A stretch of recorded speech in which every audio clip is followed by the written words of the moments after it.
Dear friends, complex number के इस class में आज हम पढ़ेंगे मॉडुलस के बारे में। ठीक है कि अगर मेरे पास एक कॉम्प्लेक्स नंबर z दिया हुआ है तो उसका मॉडुलस कैसे निकालते हैं हम लोग, और उसके कुछ इंपॉर्टेंट प्रॉपर्टीज के बारे में भी हम डिस्कशन करेंगे। और उसके बाद इस प्रॉपर्टीज के बेस पे या यूँ कहें कि मॉडुलस के बेस पे जो भी इंपॉर्टेंट क्वेश्चंस है वो आज के क्लास में हम डिस्कस करने वाले हैं। क्लियर? चलिए आज का क्लास हम स्टार्ट करते हैं।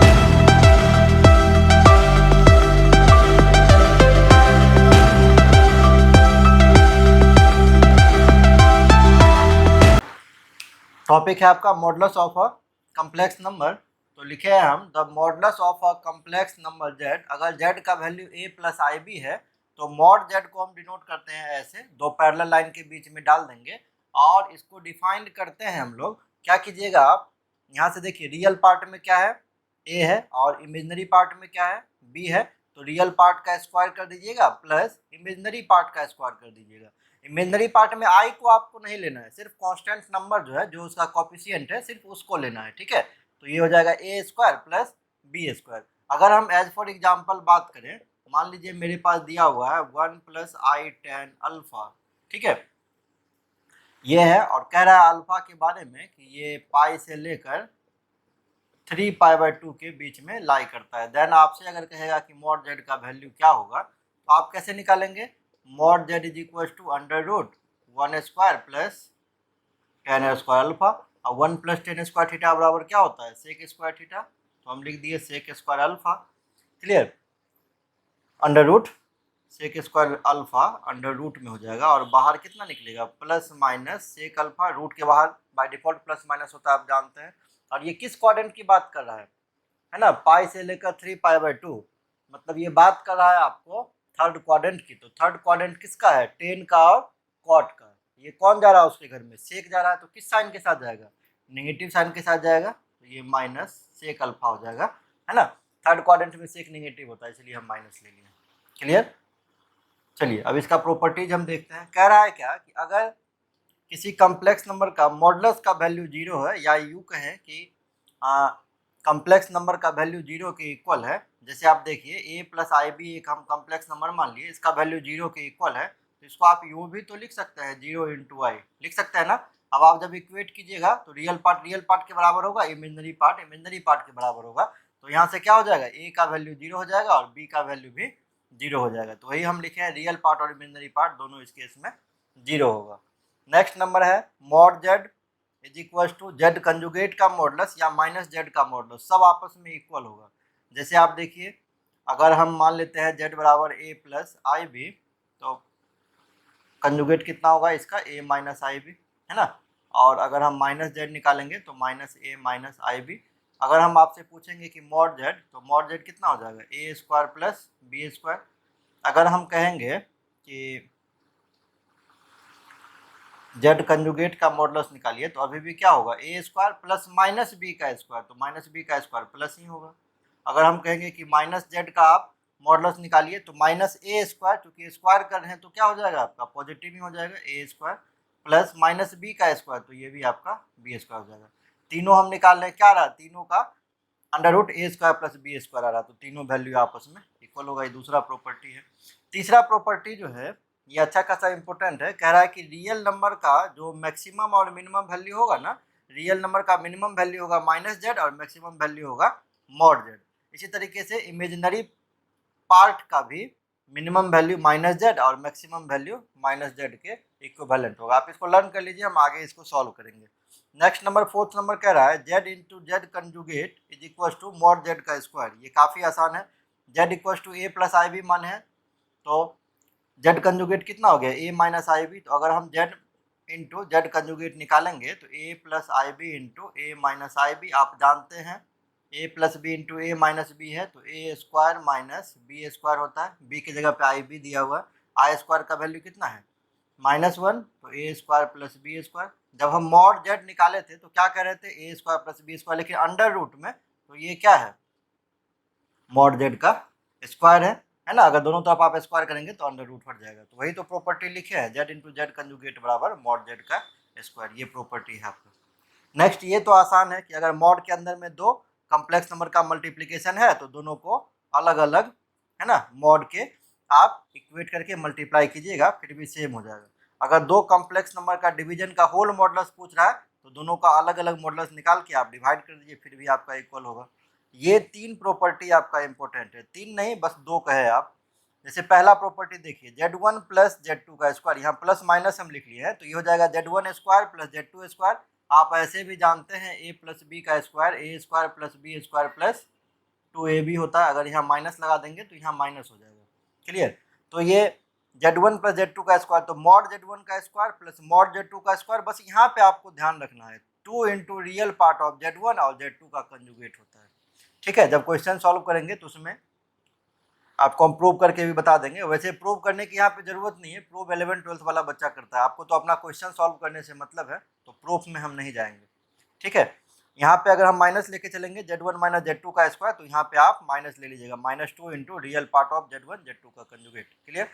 अब अगर हम Z1 प्लस Z2 का स्क्वायर जोड़ दें प्लस Z1 माइनस Z2 का स्क्वायर एक साथ जोड़ दें हम, ठीक है, तो क्या हो जाएगा, ये एक बार तो +2 into real part of Z1 Z2 का कंजुगेट, और एक बार क्या हो जाएगा -2 into real part of Z1 Z2 का कंजुगेट। जब दोनों को जोड़ेंगे तो ये वाला पार्ट कैंसिल हो जाएगा और ये कितना आ जाएगा, 2 टाइम्स आ जाएगा, वही हम लिख लिए हैं। तीसरा नंबर प्रॉपर्टी है Z1 plus Z2 plus Z3 का, है ना, मॉडुलस का square is equal to Z square Z1 square Z2 square Z3 square plus 2 into real part of, आप ऐसे लिखिएगा Z1 Z2, ठीक है, plus Z2 Z3 plus Z3 Z1। Second वाले नंबर पे आप सब पे कंजुगेट डाल दीजिए, तो यही हो जाएगा 2 into real part of this into this plus में करके। तो Z1 plus Z2 plus Z3 मतलब a plus B plus C का whole square, a square plus B square plus C square plus 2 into real part of A B B C C A, और second वाले पे conjugate डाल देना। आप याद करने के लिए ऐसे आप सोच सकते हैं, है ना, इसको आप नोट कर लीजिए।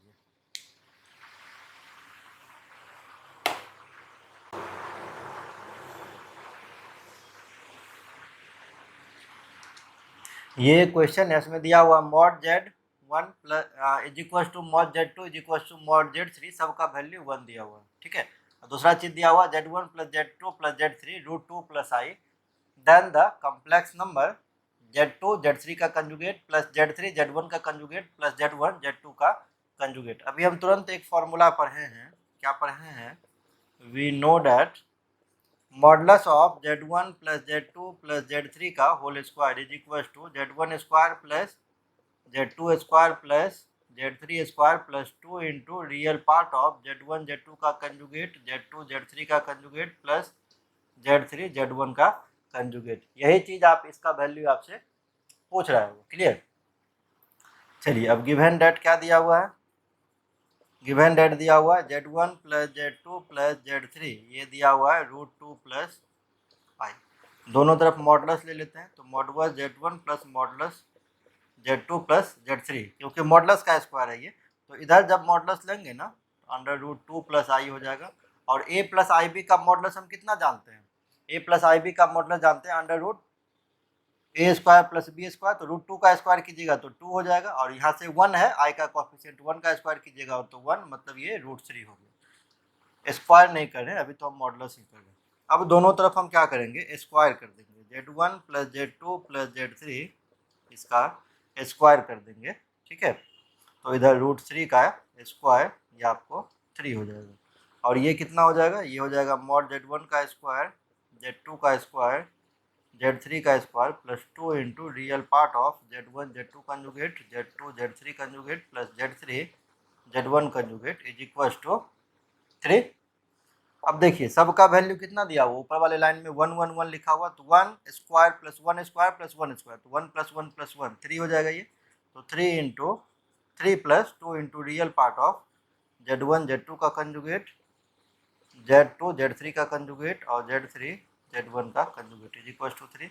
3 से 3 कट गया तो क्या बचा, 2 into real part of Z1 Z2 conjugate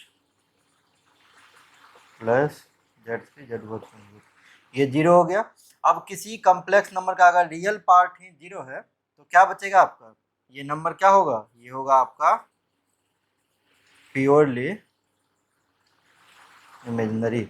अगर किसी कॉम्प्लेक्स नंबर में रियल पार्ट 0 है, जैसे a प्लस आई बी मान लेते हैं, अगर रियल पार्ट हम 0 कर दिए तो ये कितना हो जाएगा, आई बी, मतलब सिर्फ आपका इमेजिनरी बचा, और इस केस में इसको हम क्या कहते हैं, प्योरली इमेजिनरी कहते हैं। प्योरली इमेजिनरी आपका ऑप्शन नंबर बी में प्रेजेंट है ना, आप इसको नोट कर लीजिए। देखिए इस क्वेश्चन में क्या दिया हुआ है कि z एक कम्प्लेक्स नंबर है जो इस इक्वेशन को सेटिस्फाई कर रहा है। तो सबसे पहले आप z मान लीजिए, z equal to x plus i y हम मान लिए। आगे पढ़ते हैं, ओमेगा इक्वल टू 2/z, ये भी एक कम्प्लेक्स नंबर दिया हुआ है। तो ओमेगा बराबर मान लेते हैं h प्लस आई के, है ना। पूछ कर रहा है then the locus of omega, है ना, एच के का पूछ रहा है locus complex number, complex plane में क्या होगा। चलिए पहले हम देखते हैं। नाउ यहाँ से दो बात दिया हुआ है, एक दिया हुआ है z माइनस 1 प्लस आई का होल स्क्वायर का मॉडुलस, है ना, यहाँ ये स्क्वायर नहीं है, ये आपका होल स्क्वायर, इसका मॉडुलस 2 है and omega is equal to 2/z दिया हुआ। क्लियर। तो ये कितना हो जाएगा, ये x plus i Y minus 1 minus आई का होल स्क्वायर इक्वल टू 2 हो जाएगा and omega equal to 2/z, तो x प्लस आई वाई। हम आपको क्या बोले हैं कि जब भी नीचे में कम्प्लेक्स नंबर रहेगा आप क्या कीजिएगा, कंजुगेट से मल्टीप्लाई डिवाइड कर दीजिएगा, ठीक है। तो ये कितना हो जाएगा, 2 इंटू एक्स माइनस आई वाई अपॉन नीचे ए प्लस बी इंटू ए माइनस बी, तो ए स्क्वायर माइनस बी स्क्वायर, तो आई स्क्वायर वाई स्क्वायर, आई स्क्वायर का वैल्यू -1, तो ये प्लस हो जाएगा। क्लियर। इसको हम कुछ यूँ भी लिख सकते हैं, is equal to 2x by X square plus Y square minus, या प्लस लिख देते हैं, plus -2 into I Y upon x square plus Y square, ठीक है। और ओमेगा को क्या माने हैं आप, ओमेगा को माने हैं h प्लस आई के, तो ये h प्लस आई के का वैल्यू हो जाएगा। तो यहाँ से क्या हो जाएगा, ये भी एक कम्प्लेक्स नंबर है, ये भी एक कम्प्लेक्स नंबर है, इक्वलिटी ऑफ कम्प्लेक्स नंबर का कंसेप्ट अप्लाई कर दीजिएगा। h का वैल्यू हो जाएगा 2x upon x square plus Y square and k का वैल्यू हो जाएगा -2y upon x square plus Y square. Clear. चलिए अब हम इधर चलते हैं, यहाँ से क्या हो जाएगा, रियल पार्ट इसका कितना है, रियल पार्ट है इसका x माइनस 1 प्लस आई कॉमन ले लीजिए, इमेजनरी पार्ट है y माइनस 1 इसका स्क्वायर एंड यहाँ से तो ये चल ही रहा है आपका। अब इस मॉडुलस का स्क्वायर है, तो मॉडुलस इक्वल टू अगर a प्लस आई बी का मॉडुलस करते हैं तो अंडर रूट ए स्क्वायर प्लस बी स्क्वायर होता है, ठीक है। लेकिन अंडर रूट का स्क्वायर जब हम करेंगे, ये होल स्क्वायर है तो रूट तो खैर खत्म हो जाएगा, ये कितना हो जाएगा, x माइनस 1 का स्क्वायर प्लस वाई माइनस 1 का स्क्वायर इज इक्वल टू 2, और ये आपका तो चल ही रहा है। इसको आप सॉल्व कर लीजिए, x square minus 2x plus 1 plus Y square minus 2y plus 1 is equal to 2 and ये लाइन आप सेम कॉपी कर दीजिएगा, ठीक है। अब देखिए +1 + 1 ये +2 और इधर भी 2 है, तो ये कैंसिल आउट हो गया। तो यहाँ से क्या हो जाएगा, X square plus Y square का value 2 into X plus Y के इक्वल हो जाएगा एंड इस लाइन को आप कॉपी कर दीजिए, मतलब h का और k का वैल्यू तो आपका वही है, ठीक है। तो आप इसको कितना लिख सकते हैं, आप इधर भागा दे दीजिए, इधर से इधर ले जाके, ठीक है। इधर कितना बच जाएगा, 1 बच जाएगा, तो 2x upon x square plus Y square और ये प्लस हो जाएगा ना, plus 2y upon x square plus Y square equal to कितना हो गया, 1 हो गया। और यहाँ से h का वैल्यू हम क्या पढ़े हैं, 2x upon x square plus Y square, तो इसको हम h कह सकते हैं। और k का वैल्यू पढ़े हैं -2y upon x square plus Y square, लेकिन यहाँ प्लस है तो ये -h हम लिख देते हैं इज इक्वल टू 1। और हम क्या लिख सकते हैं, अगर 1 को भी इधर ले आए तो h minus k minus 1 is equal to 0। Therefore अगर हम पूछेंगे आपसे लोकस क्या होगा, लोकस ऑफ, है ना, locus of omega in complex plane, locus of omega in complex plane, है ना। कम्प्लेक्स प्लेन मतलब इक्वेशन पूछ रहा है वो, तो एच एक्स कोऑर्डिनेट को रिप्रेजेंट कर रहा है और के जो है ये वाई कोऑर्डिनेट को रिप्रेजेंट कर रहा है, तो x minus y minus 1 equal to 0। और ये किस ऑप्शन में दिया हुआ, x minus y minus 1 equal to 0, ये ऑप्शन नंबर बी में दिया हुआ। अच्छा क्वेश्चन है आपका। चलिए आज के क्लास को हम यहीं पे एंड करते हैं, मिलते हैं नेक्स्ट लेक्चर में। नेक्स्ट लेक्चर में भी हम एक इम्पोर्टेंट टॉपिक के बारे में डिस्कशन करेंगे। क्लियर। आज का क्लास हम यहीं पे ख़त्म करते हैं, मिलते हैं नेक्स्ट लेक्चर में, है ना। अगर मेरा वीडियो आपको अच्छा लग रहा है तो प्लीज़ चैनल को लाइक एंड सब्सक्राइब जरूर करके जाना। मिलते हैं नेक्स्ट लेक्चर में। Thank you.